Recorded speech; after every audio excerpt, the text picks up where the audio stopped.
हम लोग पढ़ रहे थे रेजिडेंशियल स्टेटस, है ना। हमने आपको बताया सेक्शन 5 से 9 तक आपको पढ़ना है।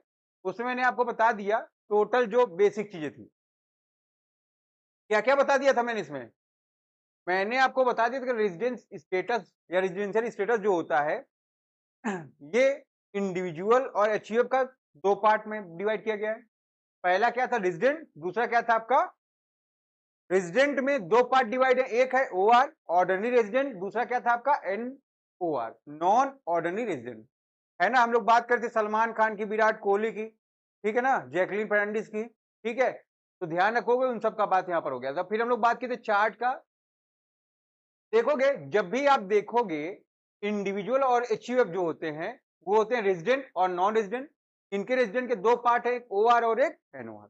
बाकी जितने बच गए पर्सन, चाहे वो फर्म हो, एओपी हो, बीओआई हो, कंपनी हो, लोकल अथॉरिटी, एजेपी, वो केवल दो पार्ट में डिवाइड किए हैं। पहला क्या है आपका आर, दूसरा क्या है आपका एनआर। पर्सन मैंने आपको पढ़ाया था ना, पर्सन में कितने लोग आ रहे थे? 7 लोग आ रहे थे। कौन कौन? Individual, HUF, firm, company, AOP, BOI, है ना, फिर लोकल अथॉरिटी, एनी, एजेपी। तब तक नहीं था। तो उन सातों का आपको क्या चेक करना है? रेजिडेंशियल स्टेटस, ठीक है। तो ये चार्ट आपको क्या शो करता है? उनके रेजिडेंशियल स्टेटस के बारे में बताता है, ठीक है। जहां पर उसने बताया कि भैया अगर इंडिविजुअल और एचयूएफ है तो उसको दो पार्ट में आप डिवाइड करोगे, आर और एनआर। आर में क्या होगा आपका? दो होगा, एक होगा ओआर, दूसरा क्या होगा? एनओआर। बात समझ में आ रही है आपके? बाकी जो बच गए वो क्या होंगे? आर होंगे या तो एनआर होंगे। फिर मैंने आपको पढ़ाया था, क्या पढ़ाया था इसके बाद? बता दिए थे आपको कि आइए कि जो रेजिडेंशियल स्टेटस है पर्सन को डिपेंड किस पर करता है? अलग अलग लोगों के अलग अलग चीजें। जैसे इंडिविजुअल का किस पर डिपेंड करता है? नंबर ऑफ डेज पर, ठीक है। कंपनी का पोयम पर, पोयम का मतलब प्लेस ऑफ इफेक्टिव मैनेजमेंट। फिर बाकी सबका किस पर है? बाकी सबका किस पर बेस्ड है? कंट्रोल एंड मैनेजमेंट पर। बताए थे ना आपको ये बात। फिर मैं बात करता सिटीजन ऑफ इंडिया की। उसमें मैंने आपको बताया था, सबसे पहली बात क्या बताया था? ये ऊपर, अगर कोई पर्सन है, ठीक है, या उस, तो वो इंडियन कब कहलाएगा? जब उसके पेरेंट्स या उसके ग्रैंड पेरेंट्स का जन्म हुआ हो, बॉर्न इन अनडिवाइडेड इंडिया का पार्ट रहा हो। बताए थे उस दिन। अगर दादा परदादा अनडिवाइडेड इंडिया के पार्ट रहे होंगे, ठीक है। अगर ये बात हो रही कब की? बिफोर 1947, ठीक है ना, तब की बात हो रही थी। फिर आफ्टर इंडिपेंडेंट क्या था? ये बात हो रही थी कि नहीं आपकी? पढ़िए इसको एक बार, जो लोग नहीं पढ़े थे।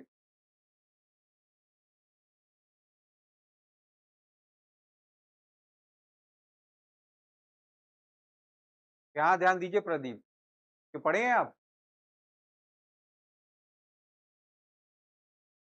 क्या बोला इसने?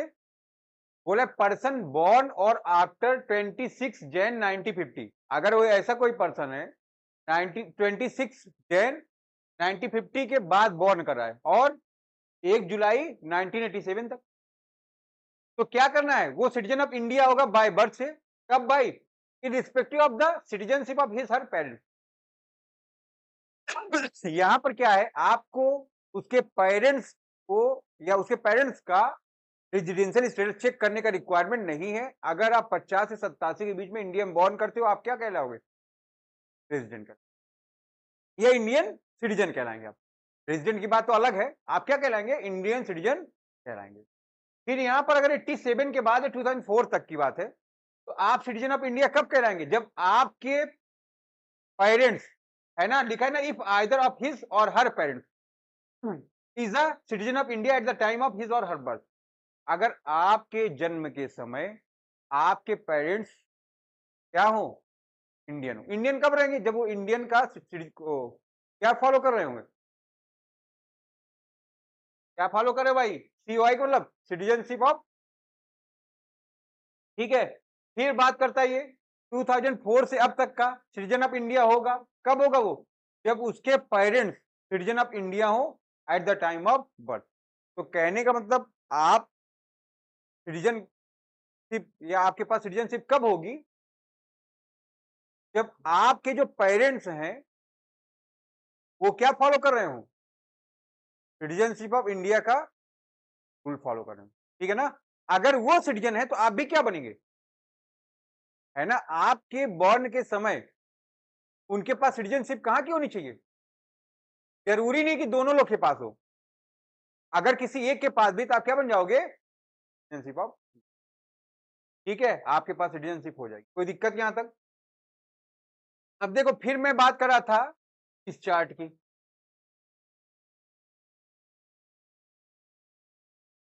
बताए थे ना इसको, क्या बताए थे इसमें, बताए थे अगर कोई पर्सन रेजिडेंट है ना, तो रेजिडेंट में आपको चेक करना पड़ेगा वो क्या है, क्या वो ओ आर है या वो एनओ आर है।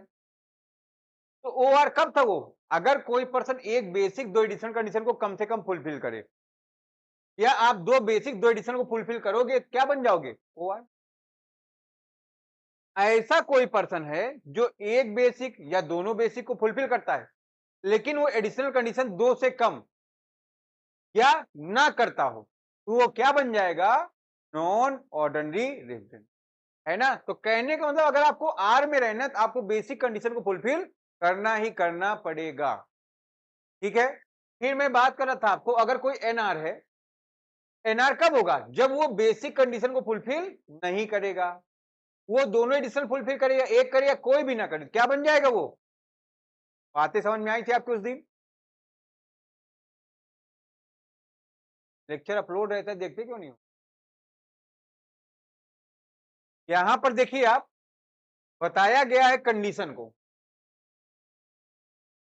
हमने आपको पढ़ाया था, बताया भाई देखो तो बेसिक कंडीशन है, P1 का मतलब क्या, बेसिक कंडीशन नंबर 1, बोला रिलेवेंट प्रीवियस ईयर में आपको एटलीस्ट 182 डेज कहां रहना पड़ेगा। बेसिक कंडीशन नंबर 1 क्या है, आपको प्रीवियस ईयर में कम से कम 182 डेज कहां रहने हैं, अधिकतम आप कितना रह सकते हो, पूरा 365 में से out of 365। Basic condition number 2 ये क्या कहता है, कहता है 4 प्रीवियस ईयर में आपको रहना है कम से कम कितने, 365, और प्रीवियस ईयर में क्या रहना है, कितना रहना है आपको 8। बात समझ में आ रहा है आपके। तो देखोगे अगर B1 कंप्लीट करोगे एक कंडीशन, बट B2 में क्या है, दो कंडीशन एक साथ चलेंगी, 4 में 365 और प्रीवियस में 60। बातें समझ में आ रही है आपके। अब आगे बढ़ो, A1 10-11 प्रीवियस ईयर में कम से कम क्या करना है आपको, 2 ईयर में रेजिडेंट रहना है। रेजिडेंट का मतलब क्या है, आपको ये फॉलो करना है ना, पिछले 10 सालों में आपको 2 साल क्या रहना है, आर, ठीक है ना। ध्यान रखो में आर का मतलब क्या है, रेजिडेंट। फिर A2 क्या है, 7 साल में आपको कितने दिन रहना है इंडिया में, एटलीस्ट 730 डेज। तो क्या आपको दोनों बेसिक कंडीशन और दोनों एडिशन समझ में आ गई है, आगे बढ़े हम, चलो देखो। फिर मैंने आपको ये एक चार्ट पढ़ा दिया था हिंदू नेट फैमिली का, बताया अगर आर है, आर आप कब होंगे, आर में वो आर कब होगे, जब कंट्रोल मैनेजमेंट प्लस तो एडिशनल कंडीशन फुलफिल करता हो आपका करता, है ना। कंट्रोल मैनेजमेंट कहां से होना चाहिए, फुली या पार्शली इन इंडिया से।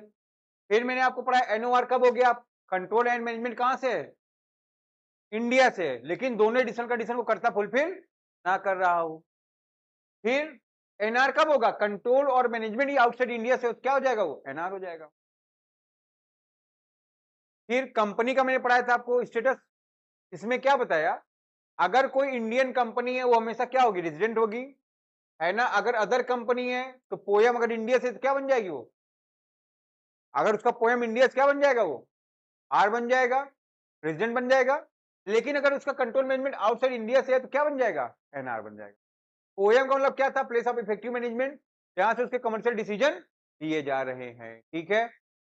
फिर बाकी सबके लिए क्या था, every other person, local authority, AGP, बाकी जो सब बच गए, अगर उनका कंट्रोल मैनेजमेंट होली या पार्शियल इंडिया से तो क्या बन गया यार, अगर आउटसाइड इंडिया से तो क्या बन गए वो एनओआर, ठीक है, कोई दिक्कत। तो यहां तक हम लोग बात कर लिए थे, हमको बात यहां से करना था। इसमें पढ़ेंगे इंडियन इनकम, हम लोग इंडिया में रहते हैं, इंडिया से पैसा कमा रहे हैं, ठीक है ना? इंडिया से पैसा कमा रहे हो आप, कहाँ की इनकम होगी? ये अपना आदर्श शादी में जा क्या करता है? वीडियोग्राफी करता है। अच्छा पैसा कमा रहा है, इसका क्या इवेंट मैनेजमेंट का वर्क है। तो जब ये इवेंट मैनेजमेंट करता होगा तो पैसा लेता होगा। क्या है ये? इनकम है। कहाँ की इनकम है? इंडिया से कमाई गई। इसको बाराक ओबामा ने बुलाया, है ना? वो कहे कि आओ इधर करो। अभी वहां गया है, तो वहां से पैसा पा रहे, फिर इंडिया में भेज रहे अपने घर को। कहाँ की इनकम है ये? आउटसाइड।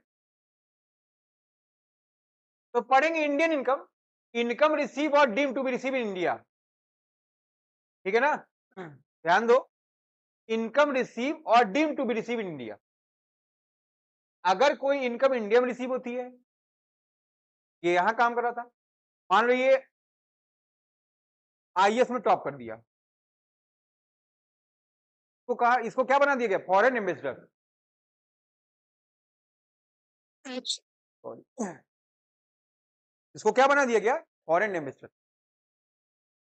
अब ये कहां काम करता है? इंडिया में नहीं है, बाहर है, आउटसाइड इंडिया में है, वहां पर ये इनकम रिसीव कर रहा है। क्या होगा? इनकम कहां की मानी जाएगी? इंडिया की कि आउटसाइड इंडिया की? आउटसाइड इंडिया कैसे होगी? इंडिया की इनकम है भैया, भारत का अधिकारी है ना, वो बाहर तैनात कर दिया गया है।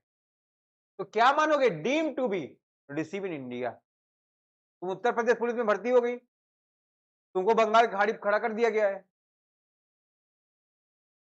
भेज दिया गया स्पेशल टास्क में, कहां की इनकम मानी जाएगी? ठीक है ना? तुमको भेज दिया गया स्पेशल टास्क में, जैसे वो मूवी देखे हो ना, क्या नाम है जिसमें वो है, टाइगर नहीं यार, विद्युत, इलेक्ट्रिक, बात समझ में आ रही नहीं? तो उसको भेजा जाता है ना विदेश, स्पेशल टास्क पर, कमांडो, ठीक है ना? तो खाते आपको किसने अपॉइंट किया? इंडियन गवर्नमेंट ने ना। आप विदेश में रहो या ऊपर चले गए स्पेस में, ठीक है, तो हम कहाँ किए? इनकम एक्रू और एराइजिंग और डीम टू बी एक्रू और एराइज इन इंडिया। ऐसी इनकम को आप क्या मानोगे? इंडिया की है, इंडिया में एक्रू और एराइज, ठीक है। अब आदर्श ये चला गया सऊदी अरब में, तेल के कुएं में काम कर रहा है। क्या है ये?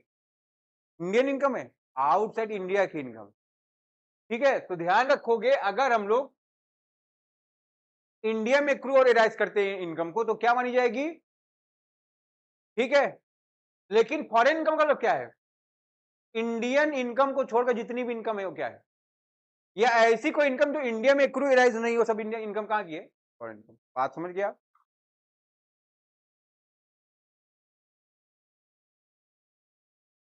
ये एक छोटा सा टेबल है, इसको आप बनाए ना हो बना लें, नहीं बनाया ना, बना लो। और शुरू के 4-5 चैप्टर में खूब मेहनत कर लो बेटा।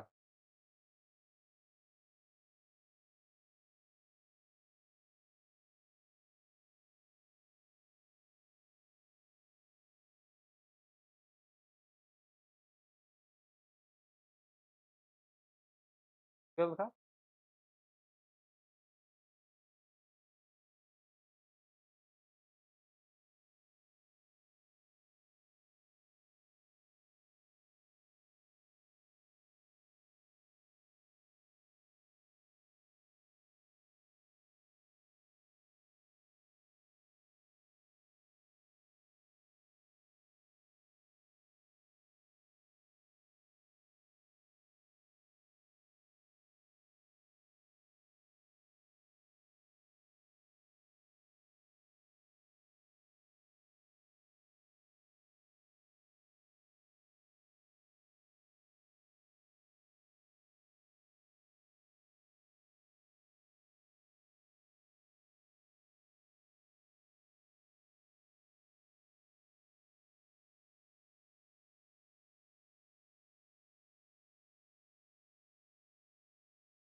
बता दिया जाए।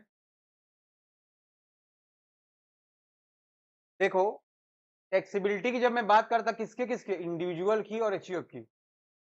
तो ये क्या क्या होते हैं, ये या तो ऑर्डिनरी रेजिडेंट होता है, या नॉन ऑर्डिनरी रेजिडेंट होता है, या नॉन रेजिडेंट। अगर इंडियन इनकम है, चाहे वो ओआर हो, चाहे एनओआर हो, चाहे एनआर हो, सबके हेड में टैक्सेबल है। बात समझ में आ रही नहीं? फॉरेन इनकम है, अगर आप ओआर हो तभी टैक्सेबल होगी। अगर कोई पर्सन ऑर्डिनरी रेजिडेंट है तो होल ऑफ वर्ल्ड की इनकम उसके हेड में टैक्सेबल होगी। बट अगर आप एनओआर हो तो ध्यान रखोगे इंडियन इनकम तो टैक्सेबल है। फॉरेन इनकम में क्या है, अगर कंट्रोल मैनेजमेंट इंडिया से, तो इंडियन इनकम हुई ना, तो क्या हो गया, ये टैक्सेबल है, लेकिन फॉरेन इनकम यहां पर टैक्सेबल। ध्यान दीजिएगा फिर से, अगर आप एनओआर हो इंडियन इनकम टैक्सेबल है, लेकिन फॉरेन इनकम टैक्सेबल नहीं होगी, इस बात को आपको ध्यान रखना है। और अगर आप क्या हो, एनआर हो, सेम बात, इंडियन इनकम है, टैक्सेबल हो गई, ठीक है। लेकिन अगर फॉरेन इनकम है, उसका कंट्रोल मैनेजमेंट कहां से, आउटसाइड इंडिया से, तब भी वो टैक्सेबल नहीं।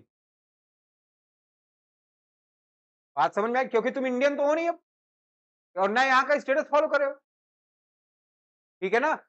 अदर इनकम टैक्सेबल नहीं होगी, ठीक है। यही तुम्हारे क्वेश्चन के पार्ट रहेंगे अभी, इसी को देख के आपको क्वेश्चन लगाना। आगे बढ़ो।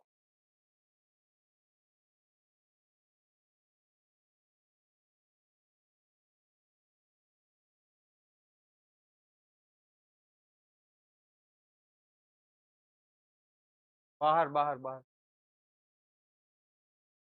तो रोज लेट आया करो ना बेटा।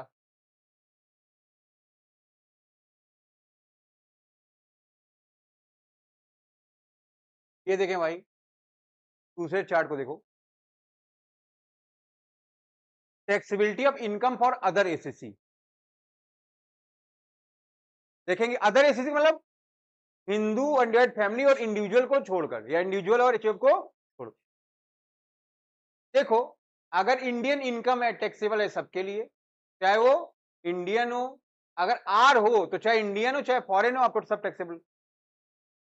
लेकिन आप अगर एनआर हो तो इंडियन इनकम टैक्सेबल होगी, आउटसाइड इनकम, आउटसाइड इंडिया की इनकम टैक्सेबल, फॉरेन इनकम नहीं होगी भाई। आर का मतलब क्या भैया, तुम इंडिया में हो ना, इंडिया में ही रहते हो, तो टैक्स कहां दोगे, यही दोगे, और कहीं तो तुम्हारे पर टैक्स लगेगा नहीं। लेकिन जब तुम आर हो ही नहीं तो एनआर हो, बाहर के हो ना, इंडिया वाला टैक्स इंडिया में दो। आप पढ़े ना, कौन सा रूल पढ़े थे, प्रीवियस ईयर का एक्सेप्शन था ना, बाहर का आदमी है, शिपिंग बिजनेस में है, इस तरह का, तो इन्वॉल्व था कि नहीं, ध्यान रखना। अब जरूरी नहीं है, यहां पर पढ़ लीजिए इस नोट को।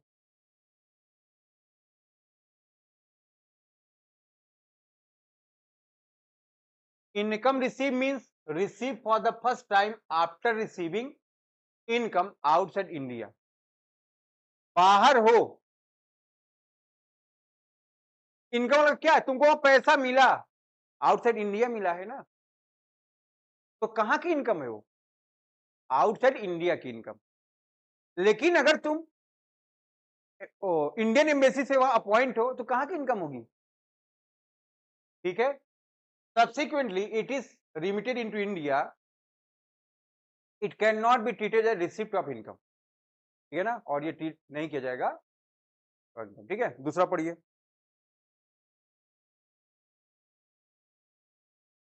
इनकम में भी इन कैश और काइंड, जरूरी नहीं इनकम हमेशा क्या हो कैश में, इन काइंड में भी हो सकता है। अब ये बाराक ओबामा के यहाँ गया था, इसको उन्होंने हीरे की अंगूठी दे दी, कह ले रख ले, ये आया प्रदीप को दिखाया, प्रदीप का हमको अच्छी लगी, दे दिया प्रदीप को, क्या हो गई इसकी, बाराक ओबामा ने इसको कह दिया था क्या, अंगूठी दे दिया। मूवी देखते हो ना, महाराज महाराज बधाई हो आपको, जैसे महाराज बधाई सुनते उतारे, कह ले जाओ हीरे का मोती का हार सब तुम्हारा, क्या वो कैश होता है क्या, बात समझ में आ रही है ना। आगे बढ़िए, any income already tax on accrual basis consequently remitted to India, it's not chargeable to tax at the time of remittance. अगर एक बार तुमने जहां इनकम रिसीव की है वहां पर टैक्स लग गया है तो दोबारा भेजने पर उसके टैक्स चार्ज, ठीक है, इरिस्पेक्टिव ऑफ रेजिडेंशियल स्टेटस। जरूरी नहीं वहां पर क्या फुलफिल करें हम लोग, ठीक है ना। डबल टैक्सेशन को इनकम टैक्स में क्या किया गया, अवॉइड किया गया, ठीक है। Income accrual in India means income generated in India और source of income situated in India, ठीक है ना। अगर कोई इनकम है जो कहां अक्रूवल और हो रही है, इंडिया में, तो क्या माना जाएगा, वो इंडिया की इनकम है। बात समझ में आ रही नहीं, आगे बढ़ो भैया। ये आपका टैक्स इंसिडेंस, अभी जो बात जितना बताया गया सबका निचोड़ ये। इसके पहले आप अब कुछ चीज देख लो फिर इसको करो।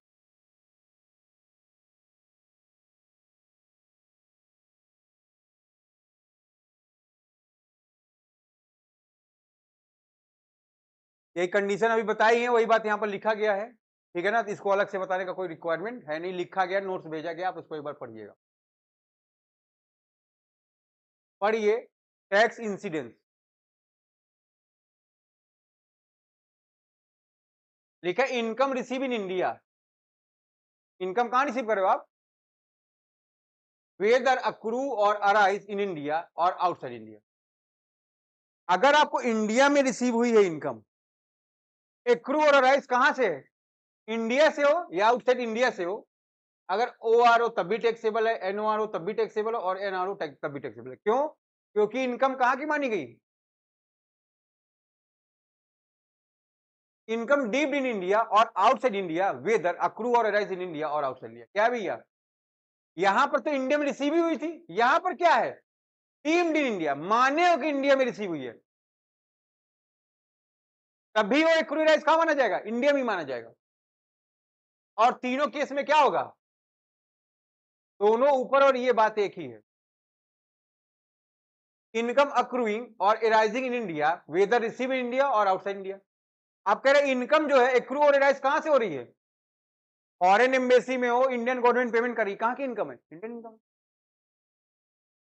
एक्रू एराइज कहां माना गया है, ठीक है ना। अब ये मैटर नहीं करता आपको रिसीव कहां से हुआ है, तब भी तीनों केस में कहां टैक्सेबल होगा। फिर चौथा पॉइंट पढ़ो,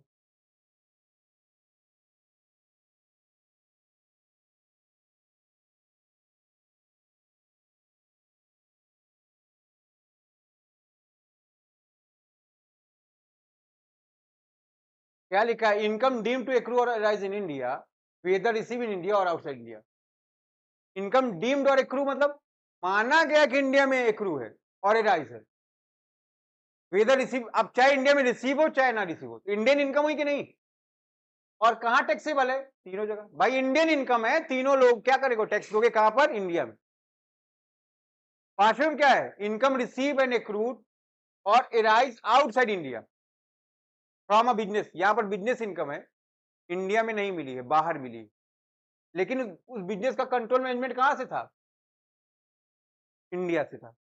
तो आर और रेजिडेंट, और चाहे ओ आर हो चाहे एन ओ आर हो, दोनों केस में क्या होगा, टैक्सेबल होगा।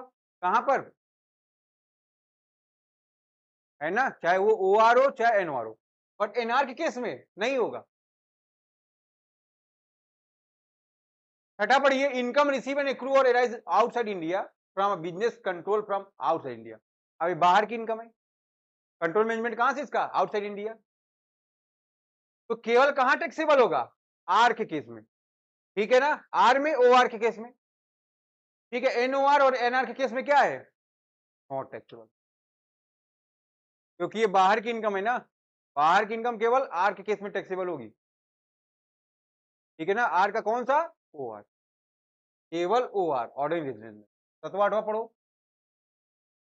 इनकम रिसीव एंड एक्रूड और एराइज आउटसाइड इंडिया, बाहरी इनकम है, फ्रॉम एनी अदर सोर्स, तो केवल आर के केस में टैक्सेबल होगा, आर में कौन सा, ओ आर में, बाकी दोनों में क्या होगा, नॉट टैक्सेबल।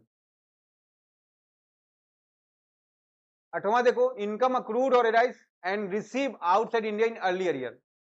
पहले ही बाहर रिसीव किए थे but later on remitted to India, अब इंडिया ला रहे हो प्रीवियस ईयर में, ठीक है ना। तो ये आउटसाइड इंडिया की इनकम है, बाहर रिसीव किए हो तो बाहर टैक्स भी दिए होगे, अब इंडिया ला रहे हो तो यहाँ पर टैक्स देने का कोई मतलब, ठीक है ना। इसलिए नहीं, क्योंकि ये कब की इनकम है और इसको तुमने कब रिसीव किया था, उसके प्रीवियस ईयर के पहले ही रिसीव किया है, क्योंकि ये करंट ईयर का मैटर प्रीवियस ईयर का मैटर नहीं है, इसलिए इस पर टैक्स की बात।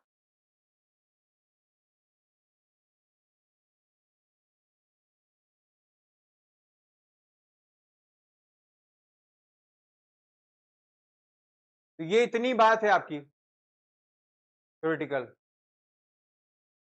ठीक है। कुछ एक्सेप्शन आया है, आप अगर पढ़ना चाहें तो पढ़ लें।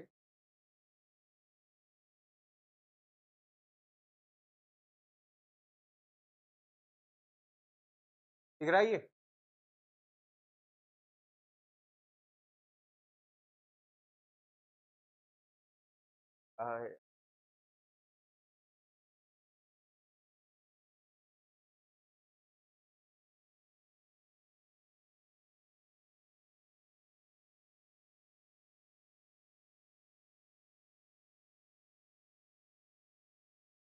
चलो देखो,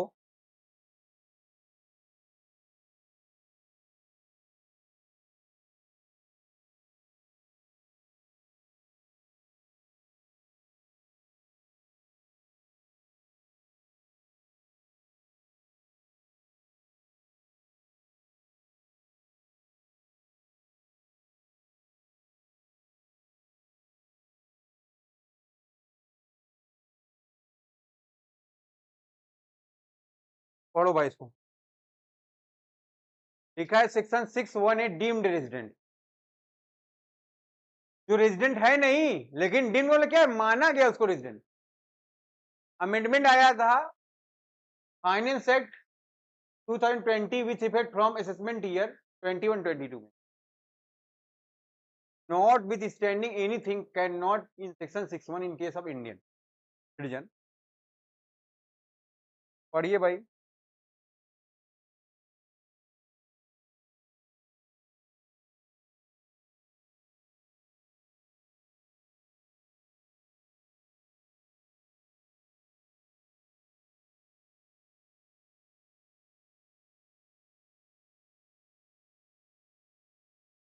पढ़ लिए।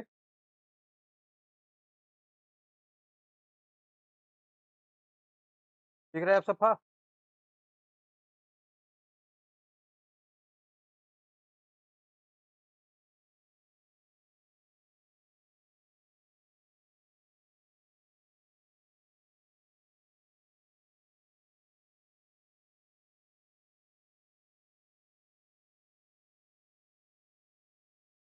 विजय माल्या पैसा लेके भाग गया, चला गया इंग्लैंड और वहां मिल गया उसको सिटीजनशिप। नुकसान कहां हुआ।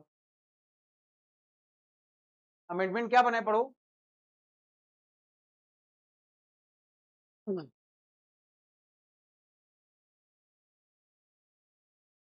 ऐसा कोई पर्सन है, ठीक है, जिसकी टोटल इनकम फॉरेन सोर्स की इनकम को छोड़कर, मतलब किसकी बात कराइए, इंडियन इनकम की बात कराइए, कितनी है, 15 lakh during the previous year में, कितनी है, क्या माना जाएगा, रेजिडेंट माना जाएगा कब, if he is not liable to tax any other country or territory by reason of his domicile or residence or any other criteria of similar and he is always treated as R but NOR।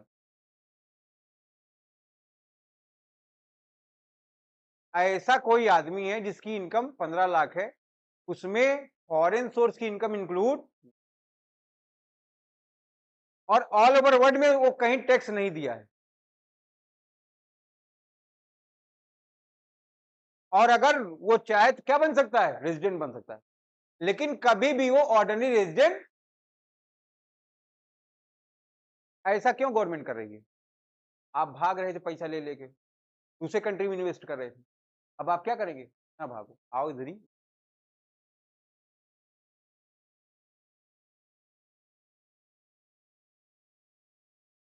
लेकिन तुम कभी भी ordinary resident नहीं बन पाओगे। क्या बन पाओगे? Non ordinary resident. बात समझ में आ रही कि नहीं? इसको आपको ध्यान रखना है। ठीक है भैया, ये अमेंडमेंट आया था। तो यही कुछ बातें हैं, ठीक है ना? बाकी सारी बात आपको बता दी गई थी। ठीक है, ये कंडीशन सब वही है ही। बाकी एक बार आप इसको पढ़ो, और अगर किसी टॉपिक में प्रॉब्लम हो तो बताओ आप। ठीक है, किताब निकालिए।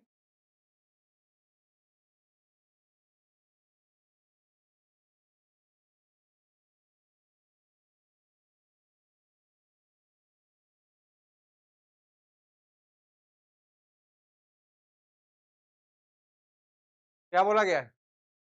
Mister Singh an Indian citizen went to USA. Indian citizen है, कहाँ गए ये?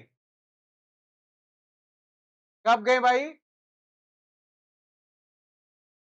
है ना, 10 अक्टूबर को गए हैं। ठीक है, अक्टूबर में अगर 10 को गए, अक्टूबर में दिन कितने होते हैं? 31 होते हैं। जिस दिन जाते हो उसको काउंट करते हो, तो अक्टूबर में बचे कितने दिन? ठीक है ना? And return after 2 years। October, November, December, Jain, Feb और मार्च। नवंबर 30, दिसंबर कितने? 31, जैन कितना? 31। कौन बोला जैन 30 होता है? फेब कितना होगा? और मार्च 31 होगा। इन सबको ऐड करो, देखो कितना आ गया।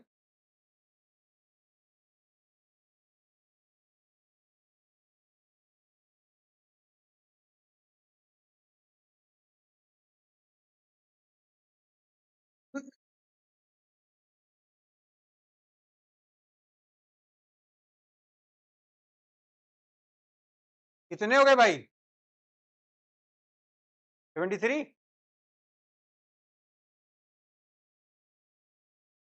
तो ध्यान रखो, ये क्या बन गया भाई? कब गया? वो 14 में गया ना। And return after 2 year stay from there again on 10 October 18। ठीक है, फिर उसके बाद वो ईरान चला गया, 10 मई 22 को रिटर्न हुआ। He made another attempt to go, ठीक है ना? कहां गया वो? Abroad and finally succeed to go Canada. ठीक है ना? वो उसने दिल्ली कब छोड़ी है? सब छोड़ो, आपको कब के लिए फाइंड आउट करना है? 22, 23 और 23, 24 के लिए। तो देखो भैया, उसने दिल्ली कब छोड़ी कनाडा के लिए? 10 फेब को किया। फेब में दिन कितने होते हैं? 28, है ना? 9 दिन आपके ट्रेस हो जाएंगे। कितने हो गए? 19 फेब के और मार्च के 31, टोटल कितने हो गए? 50। ठीक है ना? तो क्या आप बेसिक कंडीशन फुलफिल कर रहे हो? नहीं फुलफिल कर रहे हो। ऐसे केस में आप क्या बन जाओगे? जब आप बेसिक कंडीशन फुलफिल नहीं करते हो, आप क्या बन जाते हो? अगला पढ़िए। ओ आर कहां बन रहा है वो?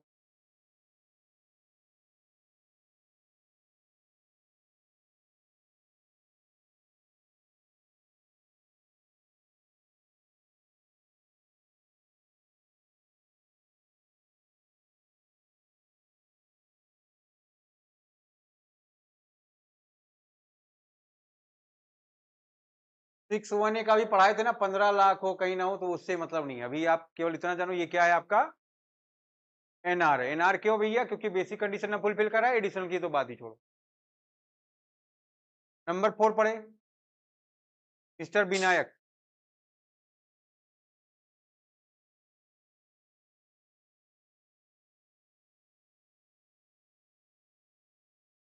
Mister Vinayak came to India from USA for the first time 30 सितंबर 15।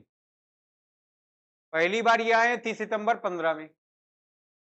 To join an American concern as GM, general manager हो गए। After reporting for duty he left for Japan. ठीक है ना? जापान जा रहा है ये। कब जा रहा है? 2 अक्टूबर 16 को। To finalize the company's transaction, he returned to India on 10th October 16 and stayed in India till 31st July 21. When he back to the USA, he come back to join duty on 10th November 22. What is the residential status for the previous year 22-23? Give reason. Copy निकालिए, लिख के बताइए। कब का पूछा इसने? 22 और 23 का। तो 21 और 22 में चेक करो कितना समय दिया इंडिया में।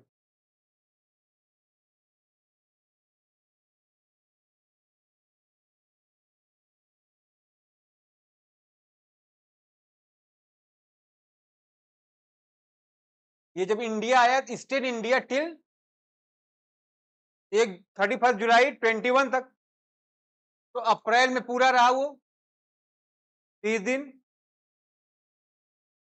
मई में 31, जून में 30 और जुलाई में 31। तो ये 122 दिन यहां रहा कि नहीं रहा पहले? अभी ठीक है, 122 रहा है। फिर वापस वो कब आया है? 10 नवंबर 22 को।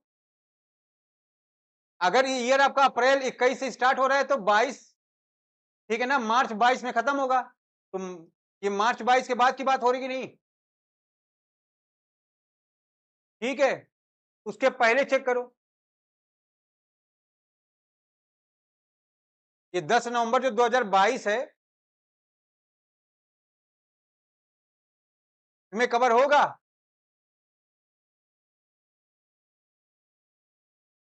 होगा? बताइए भाई।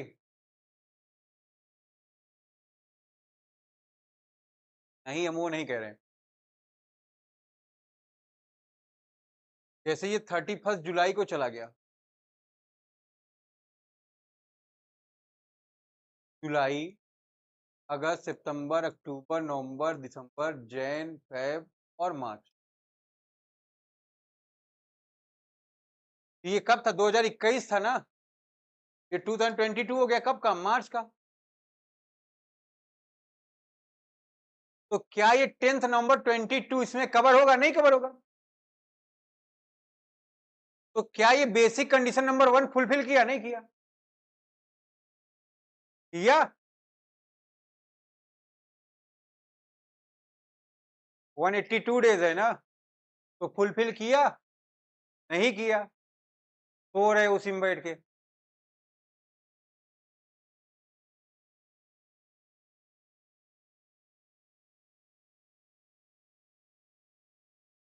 हमको लेकिन चेक कब का करना है? 22-23 का करना है। लिखा है ना प्रीवियस ईयर कब का?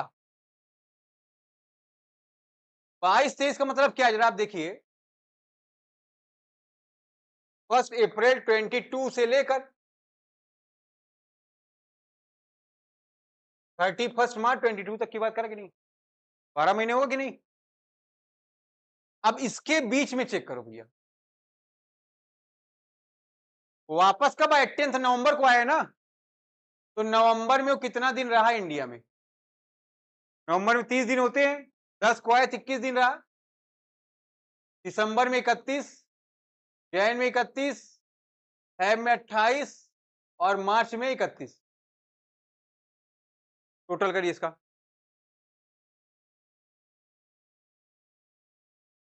टोटल करो, जल्दी बताओ।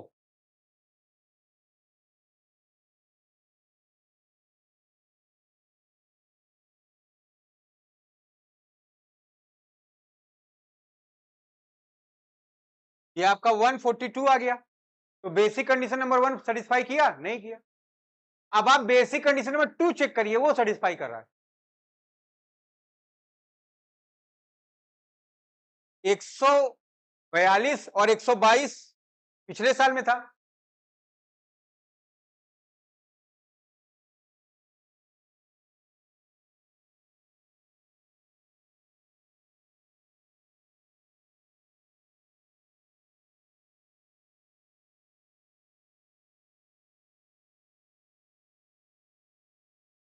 वो देखो 16 में जब इंडिया आया था तो 31 जुलाई 21 तक था, तो 264 तो पिछले 2 साल में हो गए हैं। इसमें पिछला 4 साल का मतलब क्या है 22-23 का। इसमें आएगा आपका 22-23, 21-22 है ना, 20-21 और 19। तो बाकी अभी 2 साल में इतना दिन ये था कि नहीं, तो 4 साल में 365 कवर कर रहा होगा। और प्रीवियस ईयर में 142 है ना, 60 डेज से ज्यादा है, तो बेसिक कंडीशन नंबर 2 ये फुलफिल कर रहा है, तो ये क्या बन जाएगा, रेजिडेंट बन जाएगा। और पिछले 10 साल में 728 दिन भी कवर कर लिया ये, और 10 साल में 2 साल रेजिडेंट भी हो गया। क्या हो गया फिर ये, हो गया कि नहीं हो गया। इस साल भी ये बेसिक कंडीशन नंबर 2 फुलफिल करा, पिछले साल भी, इस प्रीवियस ईयर में मतलब 22-23 में ये बेसिक कंडीशन नंबर 2 फुलफिल कर रहा है, और 21-22 में भी ये 2 नंबर फुलफिल कर रहा है। तो ये क्या बन जाएगा, आर में ओ आर।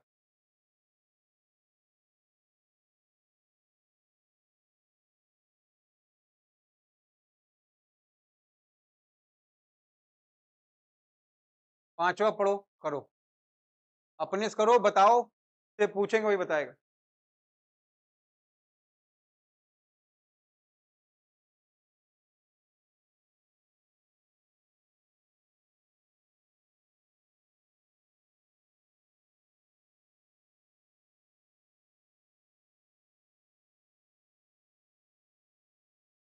कल किताब के साथ ही दिखना हमको,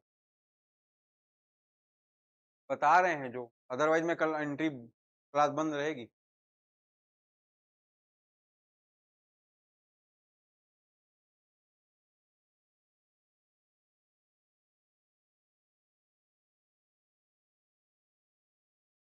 मिस्टर बी है,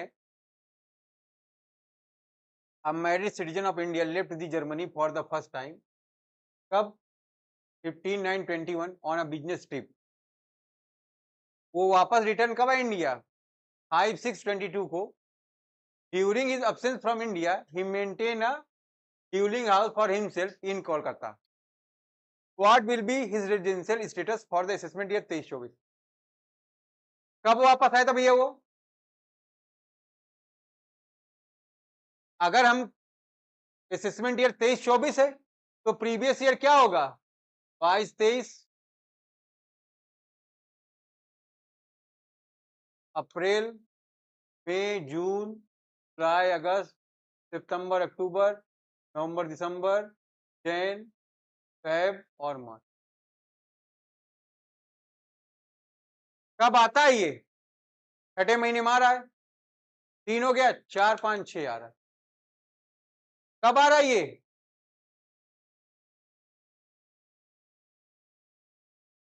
5 जुलाई को। अच्छा जून को, तो जून में कितना दिन रहा भाई ये, 26, जुलाई में 31, अगस्त में 31, सितंबर में 30, अक्टूबर में 31 है ना, पूरा रहा यहाँ तो ये बेसिक कंडीशन नंबर 1 को फुलफिल किया कि नहीं किया, क्या बन जाएगा ये। हम यहां पर अभी शुरुआत के सवाल में ये मान रहे हैं कि उसने, भाई वो पहली बार कब गया था, 21 में गया था, तो 10 साल में तो 2 बार रेजिडेंट रहा ही, और 7 साल 728 भी कवर कर दिया, एडिशनल फुलफिल ही कर दिया, तो क्या बन गया ये, ऑर्डन रेजिडेंट।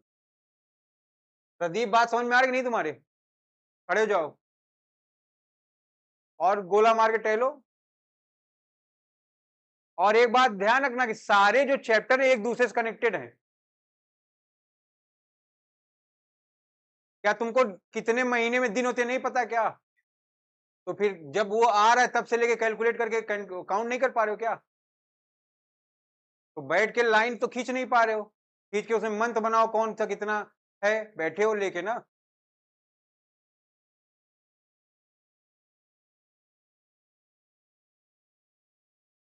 बनाए अभी, गया का क्यों बना रहे हो भैया? असेसमेंट ईयर अगर 23-24 से प्रीवियस ईयर की इनकम कैलकुलेट करते हो ना, तो कब का स्टेटस निकालोगे? प्रीवियस का निकालोगे ना। तो जब गया तब का निकालने लगोगे। 22-23 का आप निकालिए, उसको चेक करिए क्या 22-23 में वो 182 डेज रहा या उससे ज्यादा, कम से कम इतना रही ना उसको।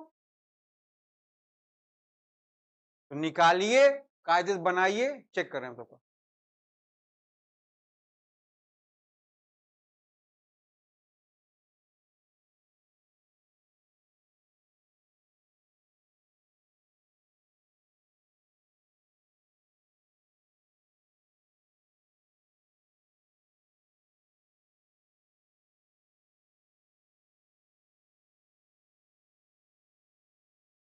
क्यों एक पेज खराब हो जाएगा क्या तुम्हारा? सही सही पेज खोलो। हाँ सही है, तो 182 डेज से ज्यादा है ना, बेसिक कंडीशन फुलफिल की, तो क्या बनेगा वो? तुम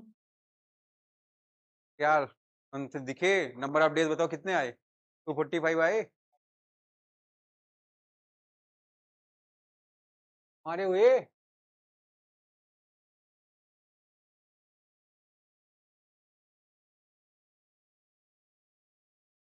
पढ़ाई हो रही है। फिर वही बात, 1 अप्रैल से क्यों कैलकुलेट करोगे, कब आया है वो? अनपढ़ देखो, ऐसा तो है नहीं कि अनपढ़ हो एकदम, है ना। यहाँ क्वेश्चन पढ़ा तुमने, कब आया वो? कब आया? 22-23 की बात कर रहा है, अगर वो 23-24 की बात कर रहा है, आपको चेक करना है ना 22 और 23 में वो कितना दिन रहा। तो 22 से यही बता रहे ना कि वो 6 तारीख को आया है, 6 जून को आ गया है।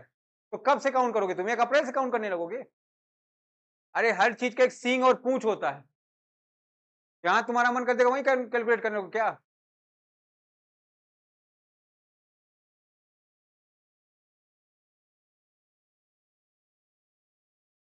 तो जून में वो कितने दिन रहा? जुलाई 31, अगस्त भी 31, सितंबर 30, अक्टूबर 31, नवंबर 30, दिसंबर 31, जैन भी 31, फेब 28 और मार्च 31। कितने दिन रहा वो? 3-6, 3-9, 3-12, 3-15, 18 क्रॉस कर गया। टोटल डेज कितने आ रहे हैं? ये आ रहा है आपका 301। एक्सीड किया ना पहली बेसिक कंडीशन को, तो क्या हो गया ये? ओ आर हो गया, बात खत्म हो गई वहीं पर। क्वेश्चन नंबर 6 करिए।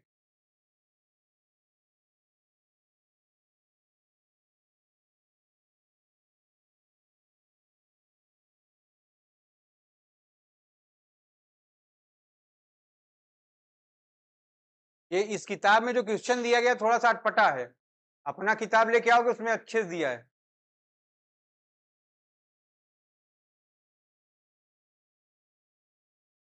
छठा छोड़ो, सत्ता करो, चलो।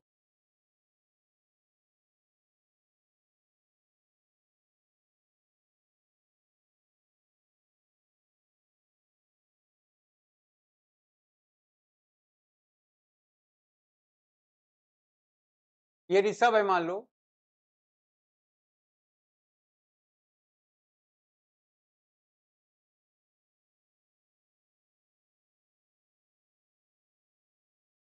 ये 1 अक्टूबर को इंडिया छोड़ दिया,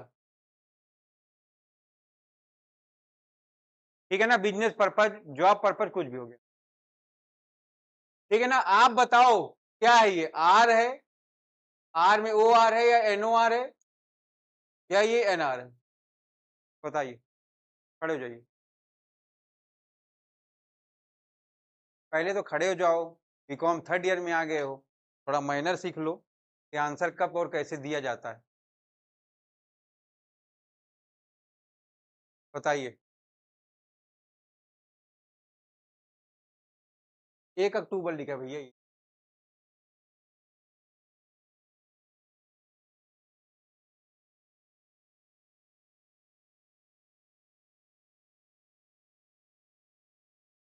तो यहाँ देखो अप्रैल में था वो, मई में था, जून में भी था, जुलाई में भी था, अगस्त में भी था, सितंबर में भी था और अक्टूबर में एक दिन था। तो क्या हो गए? पहली बार छोड़ा ऋषभ ने। पता ही है तुमको, सलोरी तो कभी छोड़ा नहीं है। कितना हो गया? 3 1 जा 3, 3 2 जा 6, 9, कितना? 184। इसका मतलब प्रीवियस ईयर में 184 डेज रहा है। तो क्या बन गया ये? आर। क्या बन गया? आर बन गया। रेजिडेंट में क्या बन गया ये? ओ आर बन गया। पहली बार अगर कोई अपना देश छोड़ेगा तो क्या बनेगा? ओ आर ही बनेगा ना। इसका मतलब A1 A2 उसने फुलफिल। बेवकूफ, उसने क्या बोला है कि 1 अक्टूबर को इंडिया छोड़ा है ना। 1 अक्टूबर को छोड़ दिया ना, इंडिया चला गया हो। तो इंडिया में कितने दिन हुआ रहा? 1 अक्टूबर को छोड़, 1 अक्टूबर के पहले 1 अक्टूबर तक वो रहा ना। तो कब का कैलकुलेट करेंगे आप? पहले तो खड़े हो जाया करो तुम। जन, इतने बड़े बेवकूफ हो तुम। हमने यहाँ पर ईयर के दो कॉन्सेप्ट बताए ना आपको, एक प्रीवियस, एक असेसमेंट। और इनकम टैक्स एक्ट में ईयर कब से स्टार्ट होगा आपका? ये महाशय कह रहे हैं कि आप 1 जनवरी से क्यों काउंट नहीं कर रहे हैं। अपने घर के जितने सड़े टमाटर हो ला के इनके सर पर मार दो।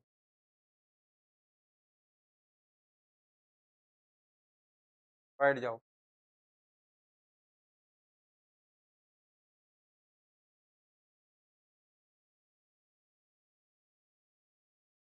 बनाओ भाई।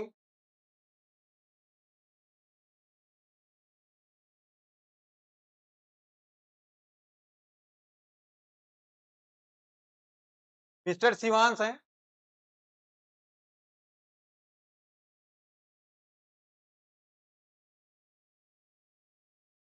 फर्स्ट टाइम इंडिया छोड़ रहा है।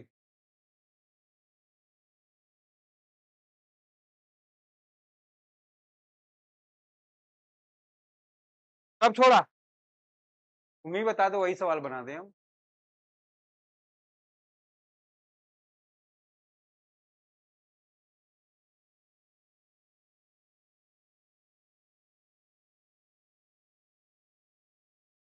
अभी कैसे वार हो गया? अभी मैंने क्वेश्चन पूरा किया।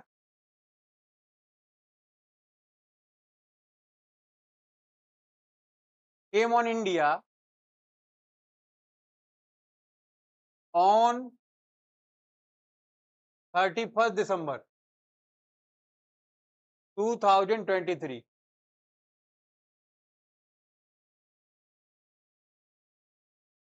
Calculate residential status.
खड़े हो जाए।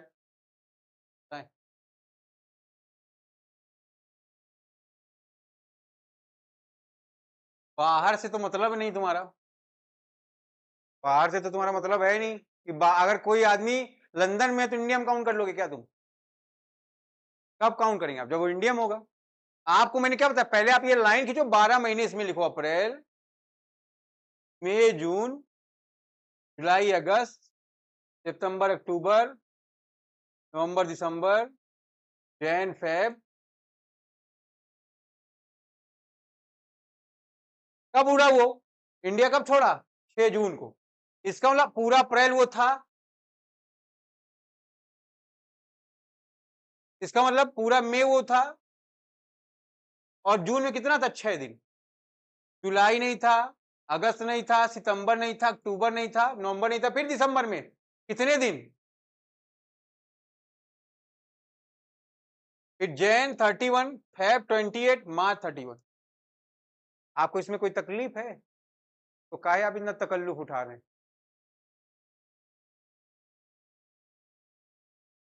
उड़ा के उसको मार डालना चाहते हो तुम?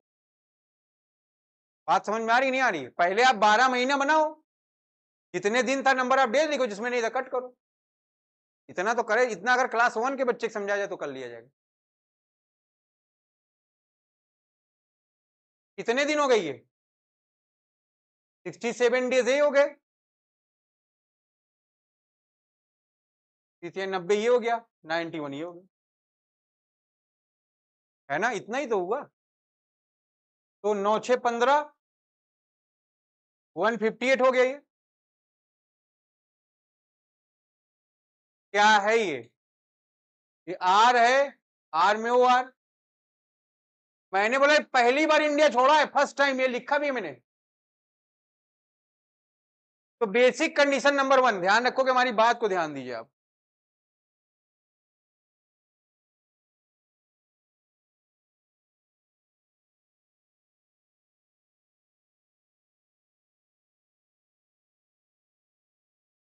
B1 फुलफिल है, तो आप क्या चेक करोगे? B2 की दो कंडीशन, 4 साल में 365 दिन। जब पहली बार ये जा रहा है तो 4 साल में 365 दिन रहा ही होगा, और प्रीवियस ईयर में 60 दिन रहा ना। तो क्या बन गया ये?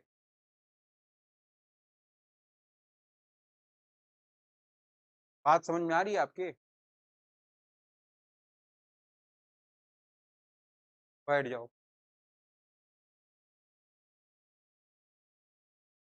पहले B1 चेक किए, B1 तो इसने फुलफिल नहीं किया, तो जब भी B1 आप नहीं फुलफिल करोगे, B2 चेक करो। तो B2 क्या है भाई? पहली बार गया है, पहली बार गया तो उसके पहले कहां था? इंडिया में था ना। तो 3 साल में 365 दिन रह लिया होगा भैया ये। 4 साल की बात ही छोड़ो। ये बात क्लियर है आपको?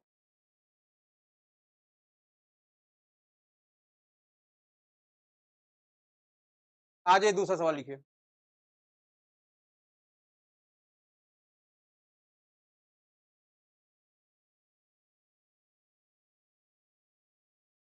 यहाँ चले अपनी।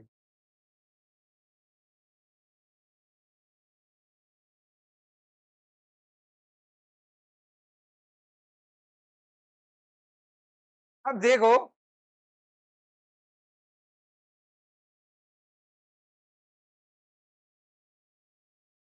क्या बोला?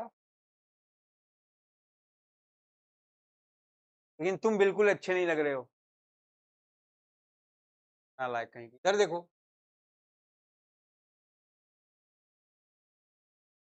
सी लेफ्ट इंडिया।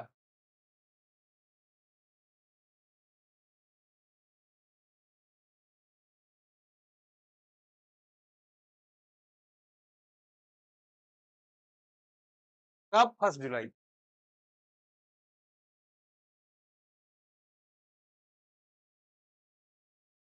12 महीना बताया गया ना।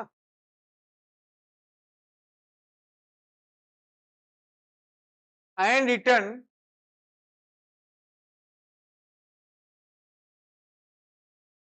2 अक्टूबर, बापू का बर्थडे मनाने आई हुई है। बताओ भाई क्या है स्टेटस, बताएं।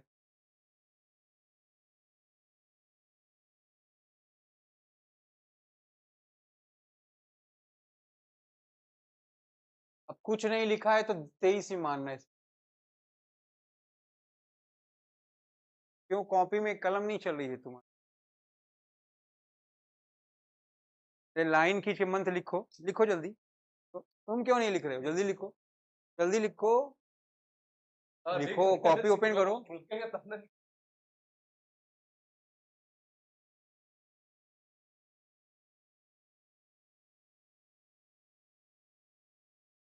अपना फोटो अच्छे से बनाना चाहिए ना तुमको।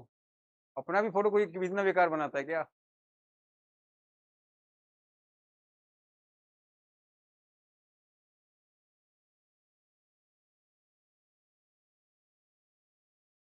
कोई बताएगा भाई हमको?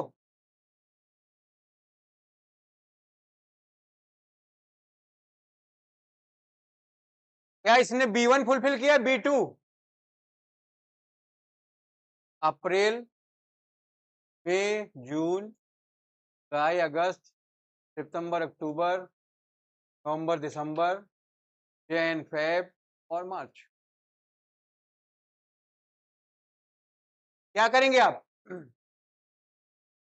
अप्रैल पूरा था, सॉरी थी, जून, 1 जुलाई को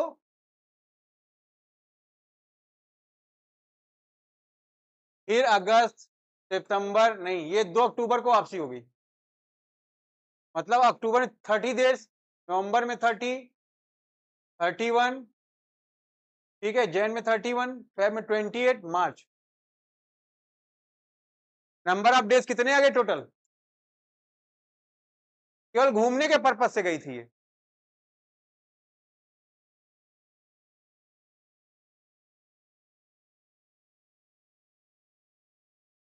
कितने डेज आ गए?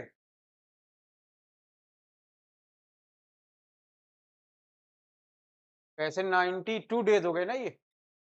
और इधर बताइए,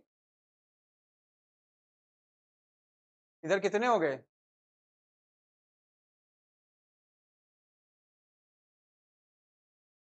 ये 181 हो गया।